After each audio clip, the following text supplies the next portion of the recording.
सरकार ने अलाउंस तो दे दी है कि स्कूल्स जो है वो खोले जाएंगे 15 अक्टूबर से, वहीं जो राज्य सरकार ने इस चीज़ की अलाउंस नहीं दी अभी तक, कोई क्लैरिफिकेशन नहीं है। तो आपके अकॉर्डिंग स्कूल्स खुलने चाहिए या नहीं खुलने चाहिए?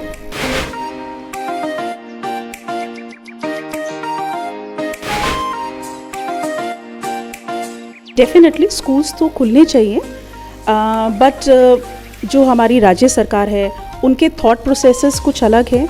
वो ये सोचते हैं कि बच्चों का प्रिकॉशन और उनकी सेफ्टी पहले देखनी है। That is true.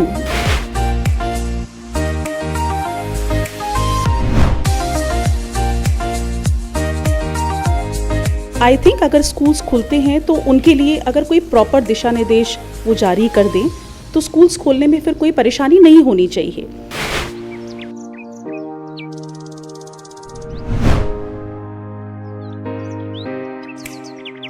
खासकर कि क्लासेस 9, 10, 11, 12 इनके लिए स्कूल्स खोलना बहुत ज़रूरी है, बिकॉज आगे बोर्ड एग्ज़ाम्स आ रहे हैं।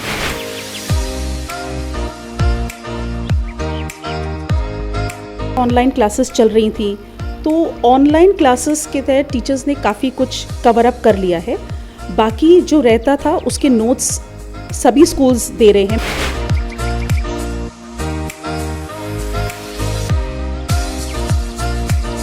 बाईजूस की क्लासेस भी हम यूज़ कर रहे हैं, एडुकॉम की क्लासेस भी यूज़ कर रहे हैं।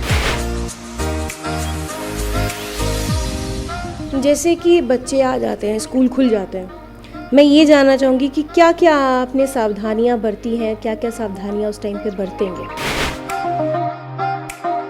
हम लोगों ने एक सैनिटाइजेशन टनल का ऑर्डर दिया हुआ है।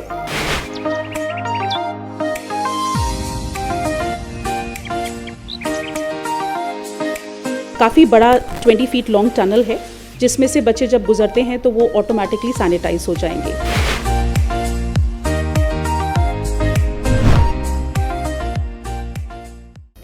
नमस्कार, मैं हूँ चंद्रप्रीत कौर और आप देख रहे हैं KRT न्यूज़।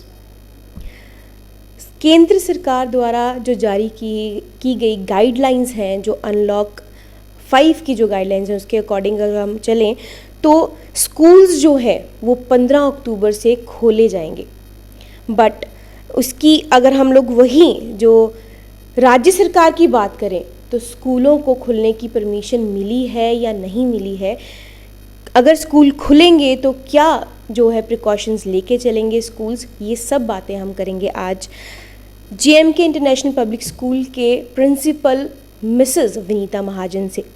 सो नमस्कार मैम, मैं आपका KRT न्यूज़ पे स्वागत करती हूँ। Thank you so much, thanks a lot. Ma'am, सबसे पहले मैं ये जानना चाहती हूँ कि जैसे केंद्र सरकार ने अलाउंस तो दे दी है कि स्कूल्स जो है वो खोले जाएंगे 15 अक्टूबर से, वहीं जो राज्य सरकार ने इस चीज़ की अलाउंस नहीं दी अभी तक, कोई क्लैरिफिकेशन नहीं है।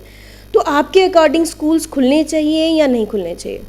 मैम, डेफिनेटली स्कूल्स तो खुलने चाहिए, बट जो हमारी राज्य सरकार है उनके थॉट प्रोसेसेस कुछ अलग हैं। वो ये सोचते हैं कि बच्चों का प्रिकॉशन और उनकी सेफ्टी पहले देखनी है। दैट इज़ ट्रू, बिल्कुल सही है। बट आई थिंक अगर स्कूल्स खुलते हैं तो उनके लिए अगर कोई प्रॉपर दिशा निर्देश वो जारी कर दें तो स्कूल्स खोलने में फिर कोई परेशानी नहीं होनी चाहिए। और ख़ासकर कि क्लासेस 9, 10, 11, 12 इनके लिए स्कूल्स खोलना बहुत ज़रूरी है, बिकॉज आगे बोर्ड एग्ज़ाम्स आ रहे हैं, रजिस्ट्रेशन का काम है, ऐसे बहुत सारे CBSE के काम होते हैं जो इन सीनियर क्लासेस के लिए बहुत ज़रूरी हैं। तो स्कूल्स तो डेफिनेटली खुलने चाहिए। मैम, जैसे आपने बोला कि आगे बोर्ड जो एग्ज़ाम्स आने वाले हैं, उसी के तहत मैं ये जानना चाहूँगी कि क्या 3 महीने में क्या सिलेबस जो है बच्चों का वो पूरा हो जाएगा? मैम, सिलेबस तो पूरा नहीं होगा, बट आपको पता है ऑनलाइन क्लासेस चल रही थी, तो ऑनलाइन क्लासेस के तहत टीचर्स ने काफ़ी कुछ कवर अप कर लिया है। बाकी जो रहता था उसके नोट्स सभी स्कूल्स दे रहे हैं। मैं ये नहीं कहूँगी मेरा ही स्कूल दे रहा है, सभी स्कूल्स नोट्स भी सप्लाई कर रहे हैं स्टूडेंट्स को, बुक्स के साथ भी पढ़ाया जा रहा है। बाईजूस की क्लासेस भी हम यूज़ कर रहे हैं, एडुकॉम की क्लासेस भी यूज़ कर रहे हैं। तो कहीं ना कहीं मुझे लगता है कि CBSE ने जो रिलैक्सेशन दिया है सिलेबस में वो थोड़ा सा हेल्प तो करेगा। बाकी टीचर्स और बच्चों की मेहनत होगी, वो 3 महीनों में कैसे चीज़ों को हैंडल करते हैं वो हमें बहुत स्ट्रैटेजिकली सोचना पड़ेगा, एंड हो जाएगा 100%। जैसे कि बच्चे आ जाते हैं, स्कूल खुल जाते हैं, मैं ये जानना चाहूँगी कि क्या क्या आपने सावधानियाँ बरती हैं, क्या क्या सावधानियाँ उस टाइम पे बरतेंगे? ये तो मैम एक ही बहुत ही सेंसिटिव इशू है और मुझे लगता है कि इस टॉपिक के ऊपर सभी स्कूलों को बहुत इम्पॉर्टेंट काम करना ज़रूरी है। जो मैंने स्ट्रैटेजी सोची हुई हैं, हम लोगों ने एक सैनिटाइजेशन टनल का ऑर्डर दिया हुआ है। वो सैनिटाइजेशन टनल हम लोग एक्चुअली गेट के ऊपर और गेट के आने वाले एक पैसेज के ऊपर वहाँ पर हम उसको रखेंगे। काफ़ी बड़ा 20 फीट लॉन्ग टनल है जिसमें से बच्चे जब गुजरते हैं तो वो ऑटोमेटिकली सैनिटाइज हो जाएंगे। प्लस हम सभी क्लासेस को डेली बेसिस पे दिन में 2 से 3 बार सैनिटाइज करेंगे। बच्चों के लिए मास्क कंपलसरी है, बट स्कूल के अंदर भी हम लोग मास्क अवेलेबल रखेंगे। अगर कोई बच्चा मास्क छूट जाता है या उसका टूट जाता है, कुछ भी कोई भी ऐसा पॉइंट आए तो वो मास्क उस बच्चे के पास हो। सैनिटाइज़र की बॉटल्स स्कूल भी अवेलेबल कराएगा, बच्चों के लिए भी कंपलसरी होंगी। सो ये कुछ बुनियादी चीज़ें हैं। बच्चों का इकट्ठा ना होना, वो एक ही जगह पर असेंबल ना हो तो टीचर्स की ड्यूटी होगी। ये सारे प्रिकॉशंस, ग्लव्स हैं, वो एक इम्पॉर्टेंट एस्पेक्ट हैं। तो हम इन सब चीज़ों के ऊपर नज़र रखे हुए हैं। हमारी तैयारियां हैं, बाकी राज्य सरकार जैसा आदेश देती है तो हम उसको करेंगे। जैसे आपने बोला कि बच्चे ये जो आपने सारी प्रिकॉशंस आप लेके चलेंगे, मगर वहीं पे देखें तो बच्चे होते हैं। कैसे आप उनको, जब बच्चे स्कूल में आ जाएंगे, कैसे आपको उनको जागरूकता देंगे कि कोरोना महामारी से हमें अपने आप को बचा के रखना चाहिए? अभी तक तो मैम बच्चों को पता चल गया है कि कोरोना एक महामारी है एंड बिलीव मी, हर एक बच्चे को इस एस्पेक्ट पे बहुत अच्छी तरह से ये सारी बातें समझ में आ चुकी है कि कोरोना एक बहुत ही डेडली इफ़ेक्ट वाली बीमारी है। फिर भी हम लोग time to time online classes में बच्चों को समझाते रहते हैं कि कोरोना से कैसे उन्होंने लड़ना है, क्या करना है। एट द सेम टाइम जब वो स्कूल आते हैं तो स्कूल के अंदर वो क्या और कैसे बिहेव करें, क्या प्रिकॉशंस लें, ये हम फर्स्ट डे से लेकर लास्ट डे तक कंटिन्यूसली देते रहेंगे। And I am very sure कि जो मेरे स्टूडेंट्स हैं वो बहुत ही सेंसिबल हैं, समझदार हैं, बड़े हैं।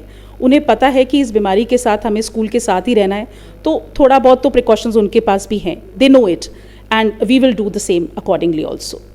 मैम, जैसे जब तक वैक्सीन नहीं आ जाती तब तक जो सिटिंग अरेंजमेंट होगा वो कैसे होगा? क्या बच्चे आप फुल स्ट्रेंथ में बुलाएंगी? किस तरीके से होगा sitting arrangement? Ma'am, full strength not possible. चीज़ों को हमें फेजेस में करना पड़ेगा। एंड मैं मानती हूँ कि हमारी जो केंद्र सरकार की गाइडलाइंस है वो बहुत ही समझदार वाली गाइडलाइंस है। जो मुझे लगता है, अगर क्लास की स्ट्रेंथ 40 है तो हमें एट द टाइम 20 स्टूडेंट्स को बुलाना चाहिए। एक सीट छोड़कर एक सीट पर बच्चा बिठाया जाए ताकि वो एप्रोप्रिएट डिस्टेंस भी हो बच्चों के बीच में एंड नो टचिंग। अगर हमारी सारी चीज़ें प्रॉपरली सैनिटाइज्ड हैं, हमारा एरिया सैनिटाइज्ड है, बच्चों ने ग्लव्स पहने हुए हैं, टीचर्स प्रिकॉशनरी मेथड्स ले रहे हैं, तो फिर कोई ऐसी दिक्कत नहीं आने वाली है। सीटिंग अरेंजमेंट फुल स्ट्रेंथ के साथ इट शुड नॉट हैपन, बिल्कुल भी नहीं होना चाहिए। एंड हम लोग कोशिश करें कि सिर्फ 9 से 12 तक की क्लासेस आएँ। प्राइमरीली तो पहले सिर्फ 9th और 11th एक दिन होनी चाहिए, 10th and 12th। So alternate days, 3 days हम लोग सीनियर क्लासेस 2 बुला लें, 3 डेज हम लोग दूसरी बुला लें, तो आई थिंक चीज़ें बहुत अच्छे से हैंडल हो सकती हैं। जी, जैसे शिक्षा मंत्रालय द्वारा ये भी कहा गया है कि बच्चे को अटेंडेंस में भी थोड़ा सा रिलीफ मिलेगा, तो उसके बारे में बताएं। यस मैम, अटेंडेंस का रिलीफ तो है, बिकॉज़ कई बार क्या होता है कि ये मौसम भी ऐसा चल रहा है जिसमें इनिशियली आपको फ्लू के या कुछ ऐसे सिम्टम्स भी हो जाते हैं, तो वो बच्चे मेंटली उसको कोरोना लेकर चल देते हैं। तो अगर कोई बच्चा थोड़ी बहुत भी इलनेस को लेकर कहता है कि मुझे मैं स्कूल नहीं आ सकता हूँ 2 दिन 3 दिन, हमें उसमें रिलैक्सेशन उसको देनी ही पड़ेगी। And it is mandatory also, I think वो हमें देनी भी चाहिए, बिकॉज CBSE इटसेल्फ ने भी हमें काफ़ी रिलैक्सेशंस दिए हैं रिगार्डिंग अटेंडेंस। तो केंद्र सरकार और राज्य सरकार अगर इसके ऊपर कोई कॉन्क्रीट गाइडलाइंस हमें दे देती है तो हम उसके अकॉर्डिंगली बहुत अच्छे से काम कर सकते हैं। बच्चों को छुट्टी लेना अलाउड है, प्रोवाइडेड वो सही छुट्टी लें।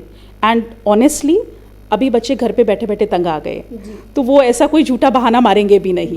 जी। एट द सेम टाइम मैं जानना चाहूँगी कि कोई लीव पॉलिसी भी जारी की गई है सरकार द्वारा? मैम, हमें इसका भी कोई नोटिफिकेशन नहीं है लीव पॉलिसी को लेकर, बट येस जो हमें CBSE से इंस्ट्रक्शंस हैं उन इंस्ट्रक्शंस के अकॉर्डिंगली कोई भी बच्चा अगर हल्के सिम्टम्स के साथ भी अप्रोच करता है कि वो स्कूल नहीं आ सकता, हम उसको अलाउ कर देंगे। ये it is a CBSE policy from our side. क्या होता है कि जैसे केंद्र सरकार ने बोला है कि जो है सहमति, पेरेंट्स की जो है सहमति होगी तभी बच्चे स्कूल आएंगे, बट उन बच्चों का क्या जिनको सहमति नहीं मिलेगी, उनकी क्लासेस कैसे आप लोग कंडक्ट कराएंगे? मैम, पेरेंट्स की सहमति तो ज़रूरी है, एंड सभी पेरेंट्स ऑब्वियसली राज़ी नहीं होंगे, बिकॉज हर किसी के एक एक बच्चा है, आजकल सबको टेंशन्स होती है। जिन बच्चों को क्लास में आने की परमिशन नहीं होगी, ऐसे बच्चों की ऑनलाइन क्लासेस एज़ यूजुअल जैसे पहले चल रही थी सेम वे में वो चलती रहेंगी, उसमें कोई डिफरेंस नहीं आएगा। टीचर्स जिस तरह से क्लासेस पहले ले रहे थे, चाहे वो अपने घर से कंडक्ट कर रहे थे, चाहे वो स्कूल आके कंडक्ट करें, वो सेम वे में कंडक्ट होती रहेंगी, उसमें कोई चेंज नहीं आएगा। किसी भी बच्चे की पढ़ाई में किसी भी तरह से हिंड्रेंस नहीं आएगी अंडर एनी सर्कमस्टांस। तो ये थे हमारे साथ JMK इंटरनेशनल स्कूल के मिसेस वनीता महाजन, जिन्होंने बताया कि बच्चों को ये टेंशन लेने की ज़रूरत नहीं है कि अगर पेरेंट्स की सहमति नहीं मिली तो उनकी क्लासेस का क्या होगा। सारे प्रिकॉशंस लेके चलेंगे सारे स्कूल्स, अगर स्कूल्स खुल जाते हैं। अब मुझे दीजिए इजाज़त। कैमरा पर्सन नितिन सैनी के साथ जानप्रीत कौर, KRT न्यूज़।